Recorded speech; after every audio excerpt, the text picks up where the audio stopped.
Judas, versículo 3, a importância de uma confissão de fé. Amados, quando empregava toda a diligência em escrever-vos acerca da nossa comum salvação, foi que me senti obrigado a corresponder-me convosco, exortando-vos a batalhardes diligentemente pela fé que uma vez por todas foi entregue aos santos. Por favor, fique com a sua Bíblia aberta, daqui a pouquinho a gente vai voltar para esse versículo. Oremos mais uma vez. Senhor, obrigado pela leitura desse versículo, obrigado porque o Senhor tem trabalhado em nossos corações, em nossas vidas, e nós pedimos que o Senhor possa nos auxiliar no entendimento daquilo que foi proposto nessa pregação de cunho pastoral,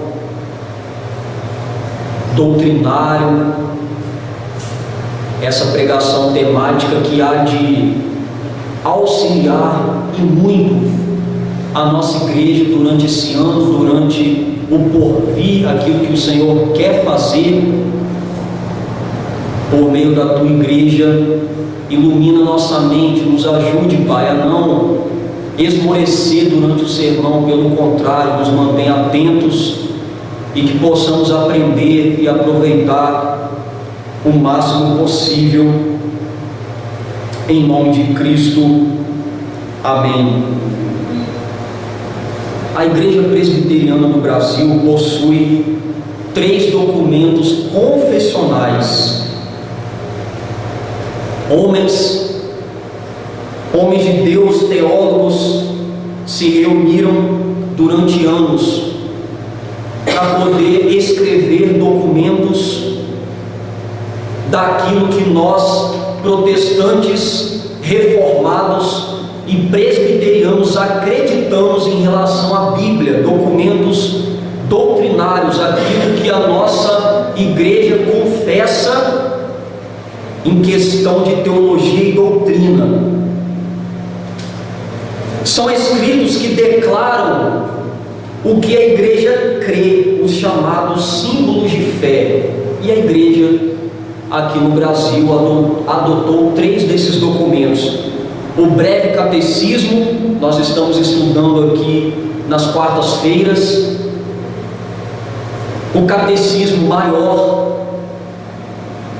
e a confissão de fé de Westminster. Pastor, eu nunca ouvi falar sobre isso, nomes difíceis, eu tenho dificuldade para entender história, mas com muita calma, irmãos, eu peço calma, a gente vai compreender devagarinho, e esses termos, eles vão se fixando na nossa mente, para que nós possamos crescer na doutrina juntos.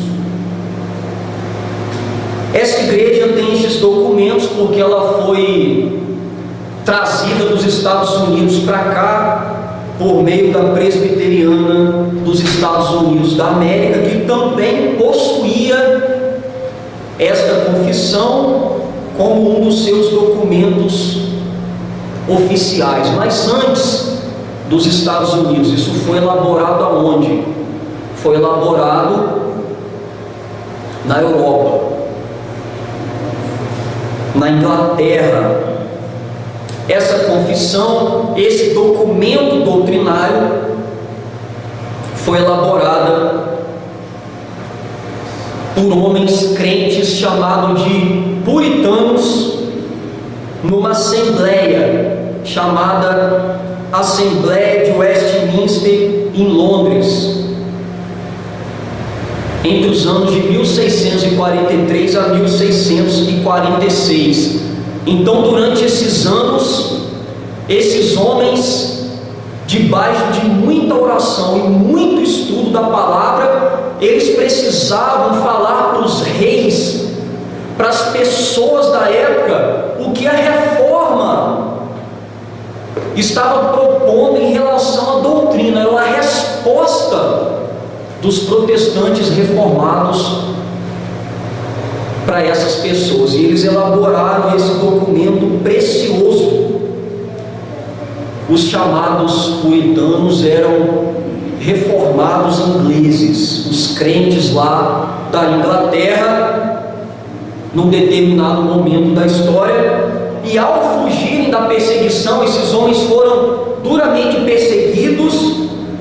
Eles foram para os Estados Unidos e levaram esse documento, essa confissão, os documentos feitos em Westminster, para os Estados Unidos. E séculos depois, pelos esforços missionários do reverendo Ashbel Green Simonton, a confissão chegou no Brasil junto com a igreja presbiteriana. A nossa igreja foi a segunda igreja protestante a chegar no Brasil.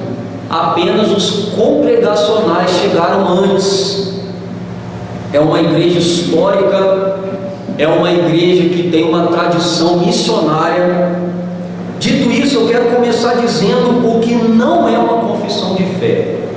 O que não é.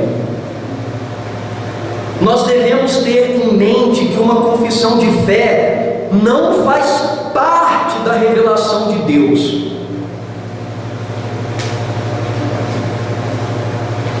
Não é a palavra de Deus, nem uma regra infalível de fé e prática. Os únicos escritos que são revelação de Deus e regra inerrante, infalível de fé e prática é a Bíblia.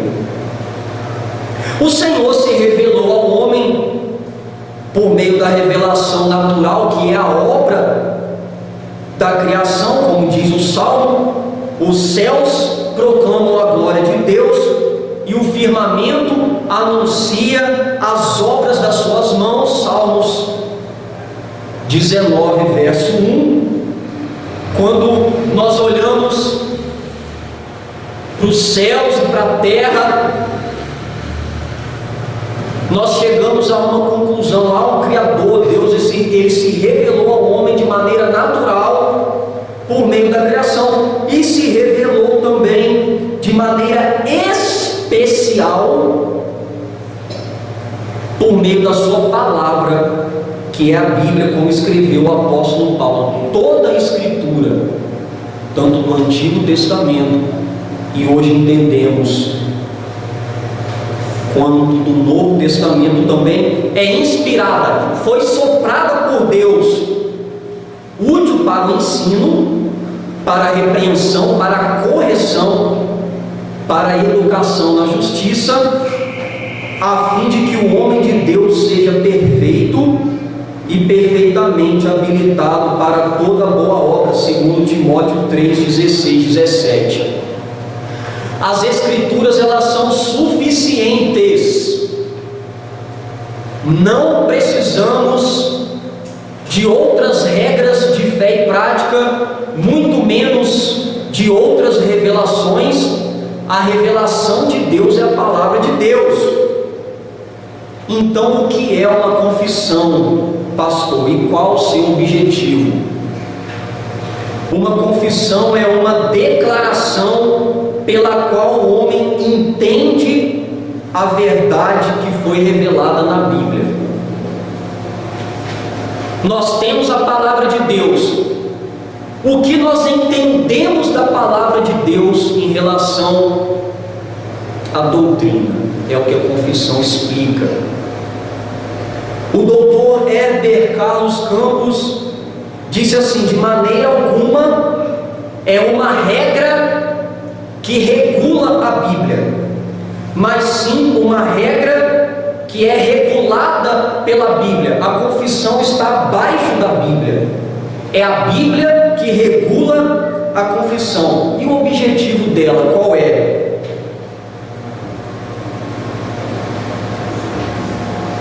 É organizar de maneira clara e objetiva aquilo que nós compreendemos da Bíblia em relação a doutrinas. Ela nos fornece meios de apurar a opinião dos outros, especialmente em controvérsias religiosas. Existem muitos entendimentos acerca da palavra de Deus. O que nós acreditamos, a confissão pode nos ajudar. Ela não busca questionar as verdades de Deus, todavia, o que os homens creem acerca dessas verdades. E ela é uma ferramenta de auxílio para a igreja, irmãos. Nós vamos estar vendo isso aqui. Quando nós olhamos aqui para Judas, versículo 3, eu convido você a abrir e olhar a sua Bíblia novamente. Está escrito assim: amados, quando empregava toda a diligência em escrever-vos acerca da nossa comum salvação, foi que eu me senti obrigado a corresponder-me convosco, para que esse homem se correspondeu com esses crentes, exortando-vos a batalhardes diligentemente pela fé que, uma vez por todas, foi entregue aos santos. Ao observarmos aqui o versículo 3 de Judas, podemos notar que, ao dizer que devemos batalhar diligentemente pela fé que foi nos entregue, qual fé, pastor? A fé apostólica, a doutrina dos apóstolos, o meio-irmão aqui do nosso Senhor Jesus, escreveu aos crentes de sua época, por volta do ano 65 depois de Cristo, e ele cita que já naquela época existia um tipo de formulação já existente no seu tempo, doutrinas que a igreja acreditava e seguia no seu viver diário, a fé que foi entregue aos santos. Quem são esses santos? A igreja. Era um conjunto de crenças do cristianismo. Quando ele fala de fé aqui, ele fala num sentido objetivo, apontando para aquilo que se crê, a doutrina. Também podemos notar que a doutrina já estava fixada, já estava concreta. Cristo como a pedra angular,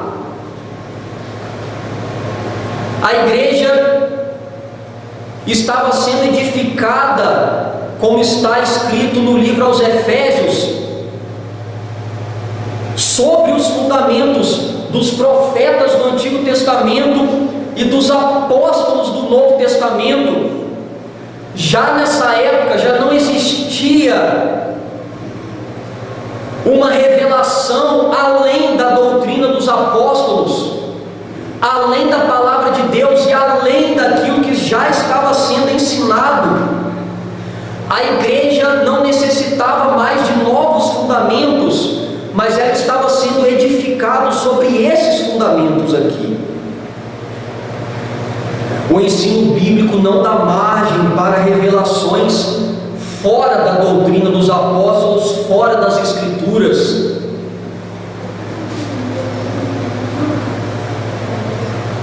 Esse texto aqui, ele encerra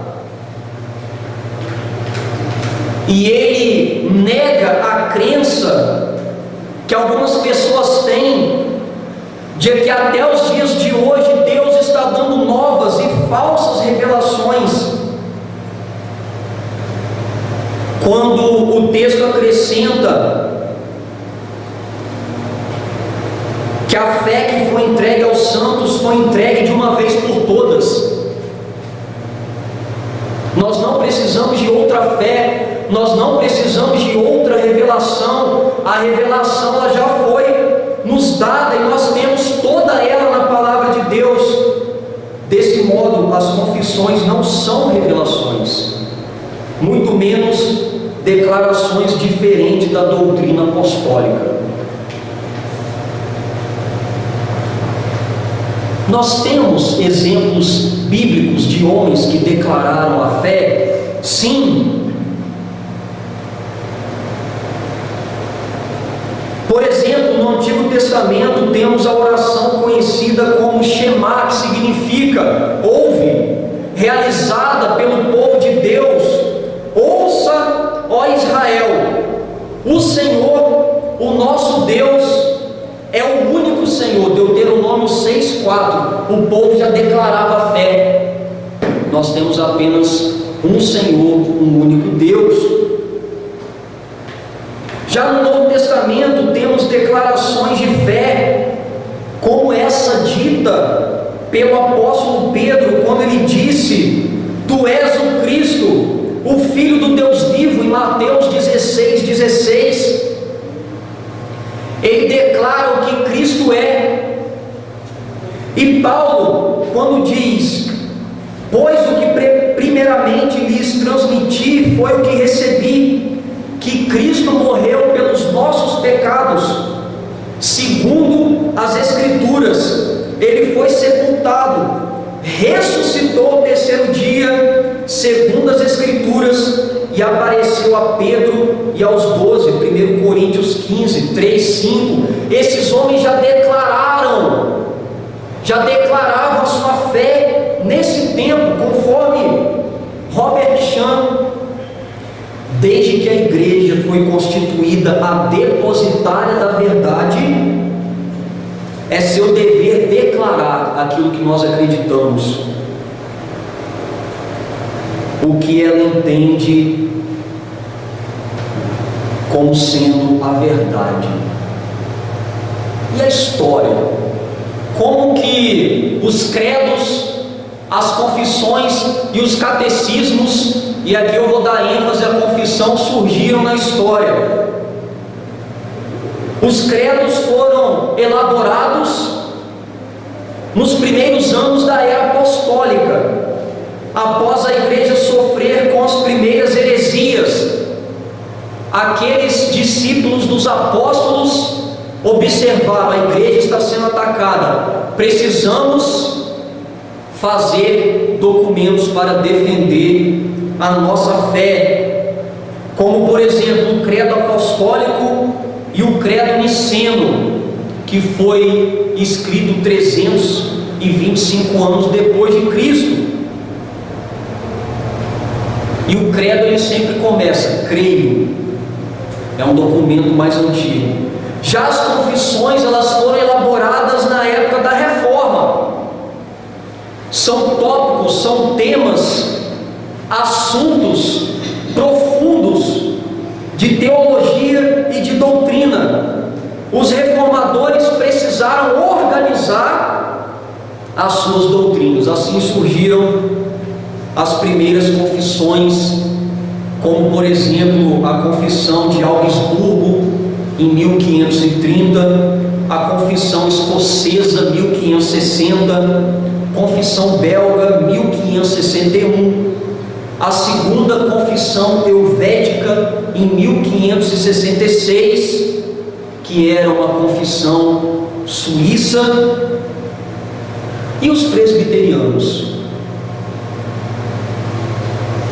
Entre as igrejas presbiterianas, a confissão de fé de Westminster é a mais aceita e reflete de maneira mais clara a teologia reformada calvinista, considerada por muitos a mais bíblica e robusta confissão de fé da história. Nós podemos ver aqui a antiga capa desse documento do lado esquerdo, e aqui como ela tem sido elaborada hoje, reproduzida, editada, e ela é comercializada. Esse documento ele é comercializado, mas ele se encontra também na internet. Você pode comprar esse documento ou você pode baixar também da internet. E os catecismos são documentos também reformados, só que eles ensinam a doutrina em perguntas e respostas, como nós estamos aqui fazendo nos nossos cultos. Hoje declaramos a pergunta de número 3, e os mais conhecidos são o Catecismo de Heidelberg de 1563, o Catecismo Maior e o Breve Catecismo de Westminster de 1647. Queridos, mas qual é a necessidade disso? Quais são os benefícios para a vida da igreja de uma confissão de fé? Em primeiro lugar, uma igreja confessional que adota esse documento, ela conhece e valoriza a sua própria história. A confissão, ela nos mostra a sabedoria desses homens do passado, que construíram teologia e doutrina fundamentada na Bíblia há séculos atrás. A gente não cria nada de novo hoje, irmãos. A gente tem o arcabouço doutrinário de um evangelho e de um corpo doutrinário firmado na história. Nós valorizamos o nosso passado por meio desse documento. Em segundo lugar, uma igreja confessional possui uma referência de fé e doutrina.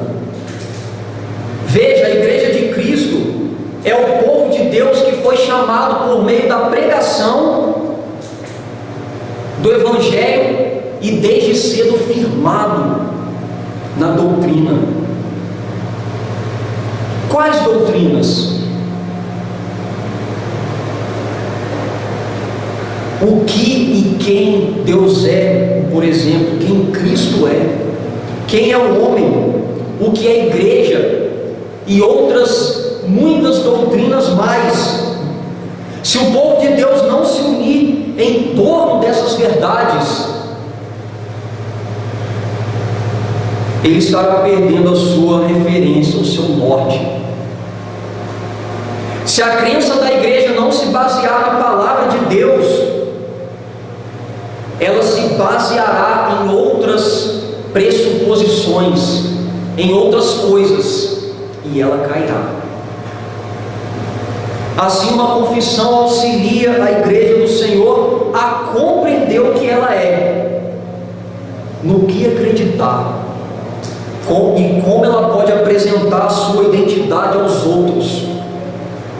Em terceiro lugar, uma igreja confessional tem condições de confrontar com firmeza e se defender de erros. As declarações desse documento, amparadas pela Bíblia, pode ajudar a igreja a identificar e combater os falsos ensinos. Pastor, apareceu alguém ensinando uma teologia e uma doutrina estranha. Ok, vamos para os nossos documentos, vamos ver o que a confissão diz, fundamentada na Bíblia. Como também se defender dos ataques de falsas igrejas, seitas e religiões.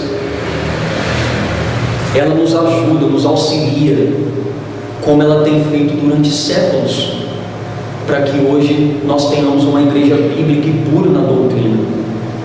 Em quarto lugar, uma igreja confessional afirma apenas uma fé sólida e verdadeira. Hoje nós vivemos num mundo de pluralidade, várias crenças, várias, entre aspas, verdades, que defende todas as crenças, todas as opiniões, como igualmente verdadeiras e corretas. Uma confissão, ela dá base existe apenas uma verdade absoluta e que todas as outras são tentativas de distorção ou negação dessa verdade, queridos. Deus, Ele nos deu apenas uma verdade em relação ao Evangelho e a relação à doutrina, aquilo que Ele quis deixar para nós. O que passar disso é uma distorção ou negação da verdade. A confissão nos ajuda a nos proteger disso. Em quinto lugar, uma igreja confessional se protege do experiencialismo, das novas experiências, dos modismos que tentam entrar na igreja, movimentos perigosos. Uma confissão serve como muros de proteção para nos proteger de ventos de doutrina, protegendo a igreja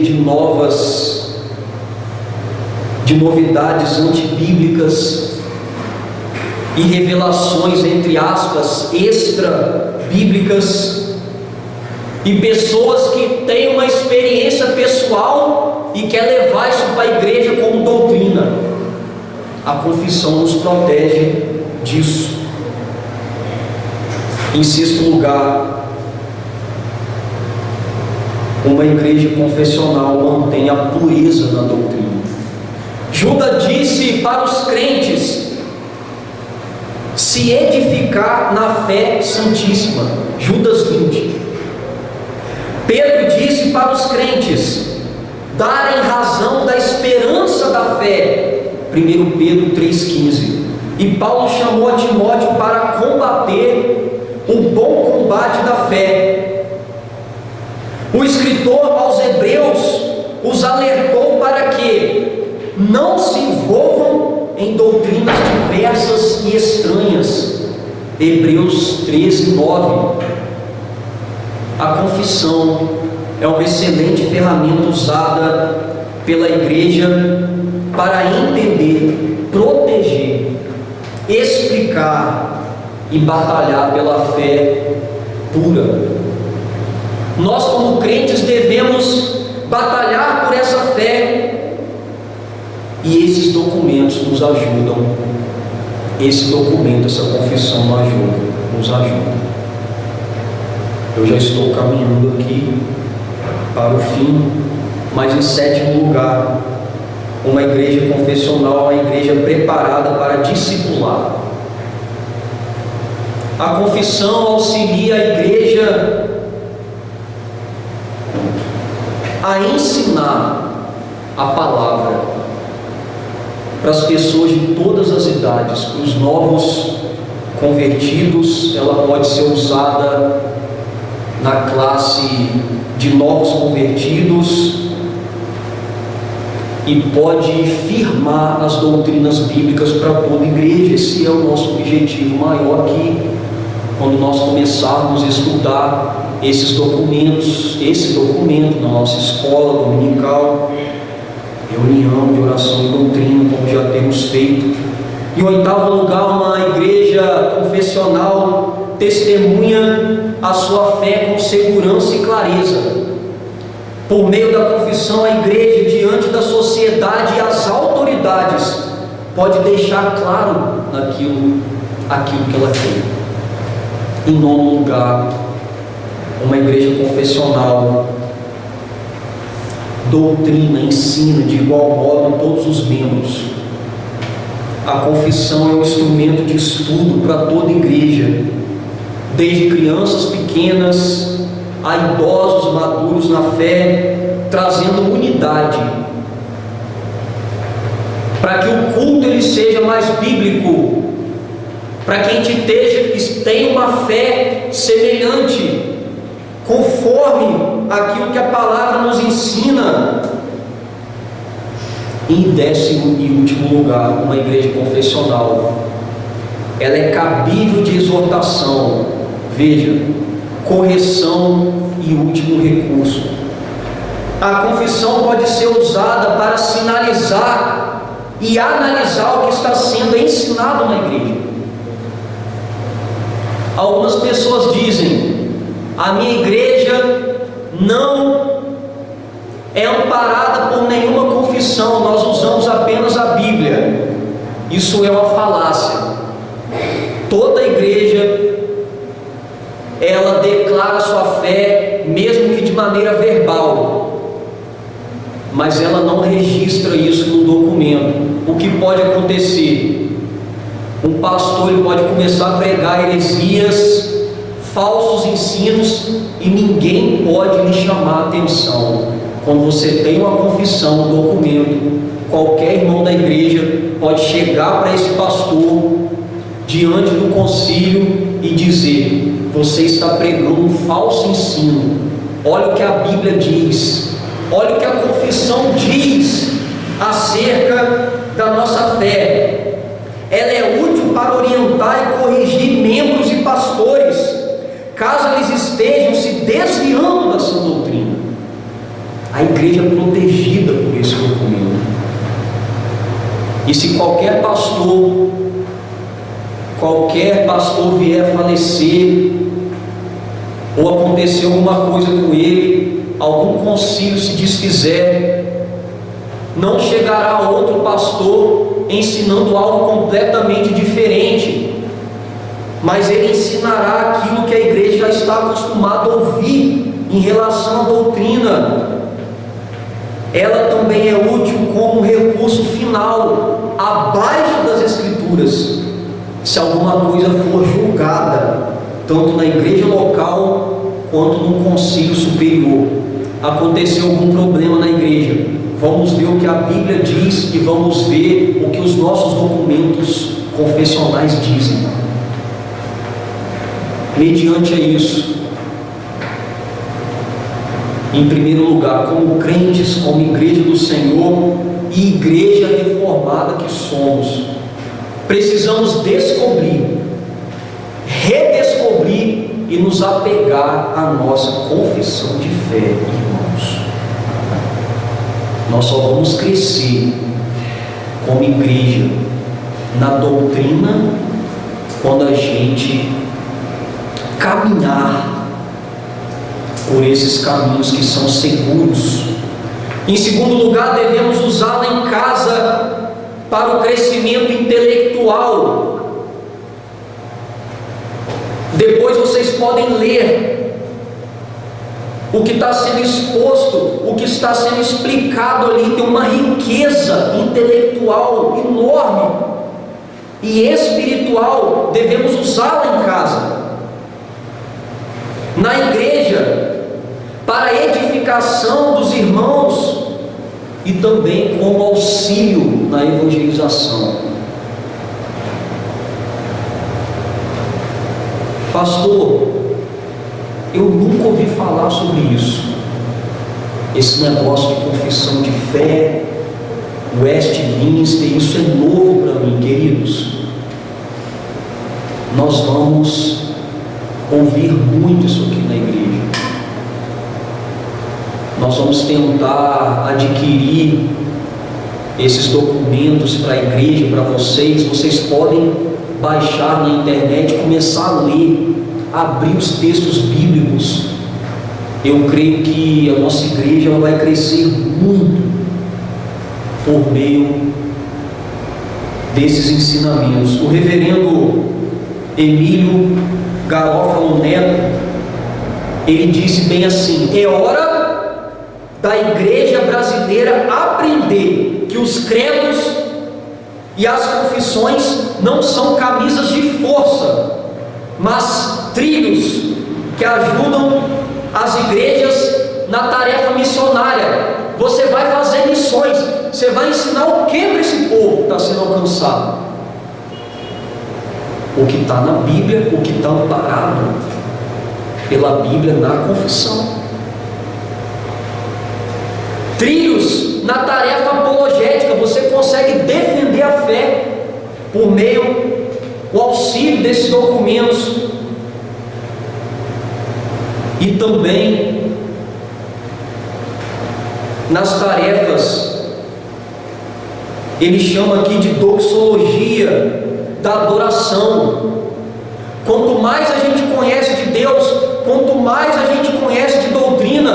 a gente consegue adorar o Senhor e servir o Senhor com mais consciência, com mais zelo, reverência, afeto e profundidade. Como você vai adorar algo que você não conhece? E ele diz mais: não são prisões que enjaulam a criatividade e a vitalidade, são sim tanques de oxigênio que nos ajudam a mergulhar nas águas profundas das Escrituras. E eu quero acrescentar algo. Essa confissão, ela foi elaborada pela iluminação do Espírito Santo. Esses homens se reuniam durante anos, aos domingos, e antes deles escreverem a confissão, com as suas Bíblias abertas, eles oravam por horas, pedindo sabedoria a Deus, pedindo discernimento, para que as doutrinas pudessem ser extraídas com mais fidelidade, mais profundidade. Fique de pé nesse momento, eu quero orar pela sua vida, pela igreja.